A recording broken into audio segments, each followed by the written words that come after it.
అందరికీ నమస్తే. Welcome to food and garden. ఈరోజు వీడియోలో పువ్వులతో కంపోస్ట్ ఎలా తయారు చేయాలో చూద్దామండి. మన ఇంట్లో ఫంక్షన్స్ జరిగినప్పుడు చాలా పూలు అయితే ఉపయోగిస్తాం కదండి. ఫంక్షన్ అంతా అయిపోయిన తర్వాత ఈ పువ్వులన్నీ కూడా బయట పారేస్తూ ఉంటాం. అలా వేస్ట్గా పారేయకుండా ఈ పువ్వులను ఉపయోగించి మొక్కలకు ఉపయోగపడే కంపోస్ట్ అయితే మనం తయారు చేసుకుందాము.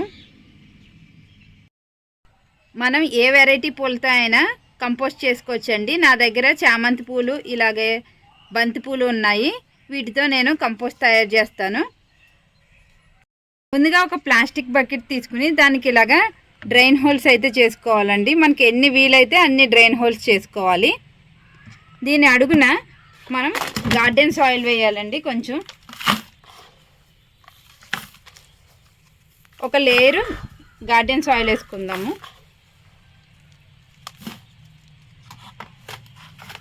వేసిన పైన ఈ పువ్వులన్నీ ఇలా డైరెక్ట్గా అయినా వేయచ్చు, లేదంటే ఇలాగా చింపేసి అయినా వేయచ్చండి. ఇలా వేసామంటే త్వరగా కంపోస్ట్ అవుతుంది. డైరెక్ట్గా ఫ్లవర్స్లా వేసామంటే కొంచెం టైం పడుతుంది. నేనైతే ఇలాగ మొత్తం పువ్వులన్నిటిని కూడా ఇలా చింపేసి వేస్తాను.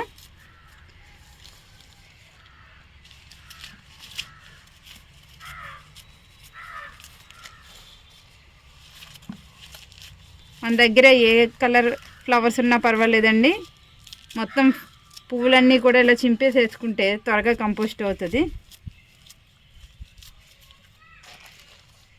కిచెన్ వేస్ట్ కన్నా ఇది పువ్వులది చాలా ఫాస్ట్గా కంపోస్ట్ అవుతుందండి. ఇలా ఒక లేయరు మనం పువ్వులను అయితే వేసుకోవాలి.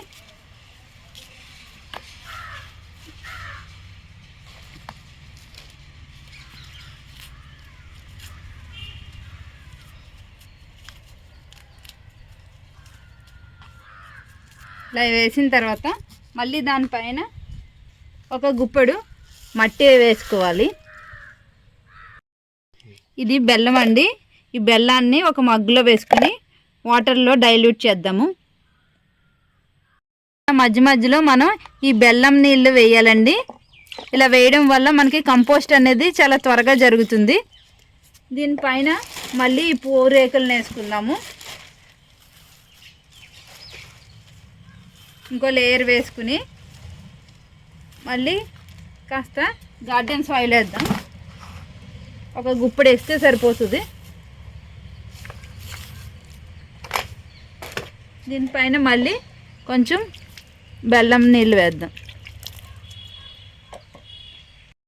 దీనిపైన మళ్ళీ ఈ పువ్వులను అయితే వేసుకుంటున్నాను. ఇలా మొత్తం ఈ ప్రాసెస్ అంతా కూడా మనం బకెట్ ఫిల్ అయ్యే వరకు చేసుకోవాలి. దీనిపైన మనం ఒక గుప్పెడు గార్డెన్ సాయిల్ వేస్తాం. మళ్ళీ బెల్లం నీళ్ళు వేసుకోవాలి.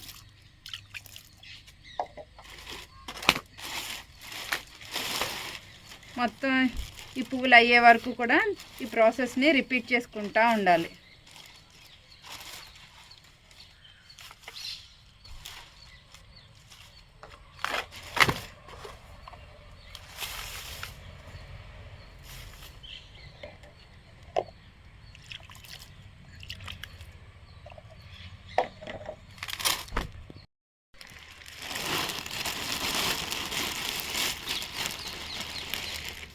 మొత్తం పూలన్నిటిని వేసేసుకున్నా అండి. లాస్ట్లో దీన్ని చక్కగా మట్టితో అయితే కవర్ చేసేయాలి. గట్టిగా అదుముకోవాలి.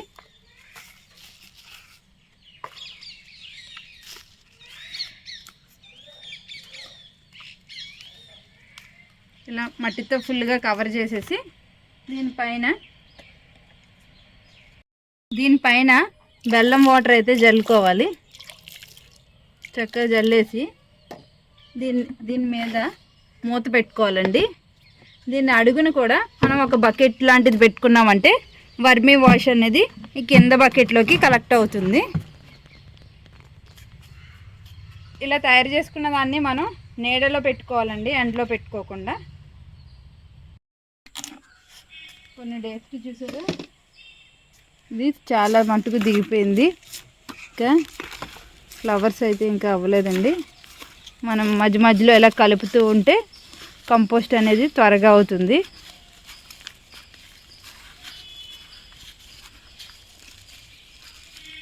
చక్కగా ఇలా కలిపేసుకుని మంచి స్మెల్ అయితే వస్తుంది. ఫ్లవర్స్ కదా, అందుకని కలిపేసి మళ్ళీ మనం మూత అయితే పెట్టేసుకోవాలి. అలా మిక్స్ చేసిన తర్వాత చూసారా వర్మి వాష్ అయితే కలెక్ట్ అయ్యింది. ఇది ఫ్లవర్ కంపోస్ట్ అండి. ఇప్పుడు ఎలా అయిందో చూద్దాం. ఆల్మోస్ట్ అయిపోయిందండి, కాకపోతే కాస్త తడి తడిగా ఉంది. మొత్తం ఫ్లవర్స్ అన్నీ కూడా చక్కగా కుళ్ళిపోయినాయి. దీంట్లో ఉన్న ఆకులు, మామిడాకులు అవి కొంచెం టైం పడుతుంది కదా.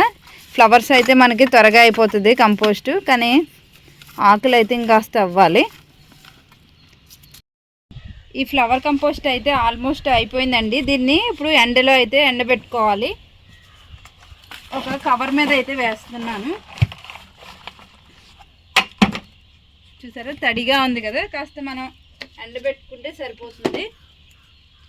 అడుగున ఉన్నది కూడా చక్కగా తీసేయాలి. చక్కగా మంచి స్మెల్ అయితే వస్తుందండి. చూడండి ఎలా బ్లాక్ కలర్లో ఉందో.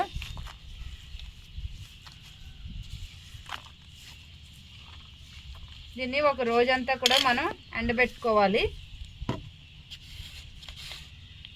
ఈ ఆకులు అయితే టైం పడుతుందండి. మనకి ఫ్లవర్స్ అయితే కంపోస్ట్ అయిపోయింది కదా, సరిపోతుంది.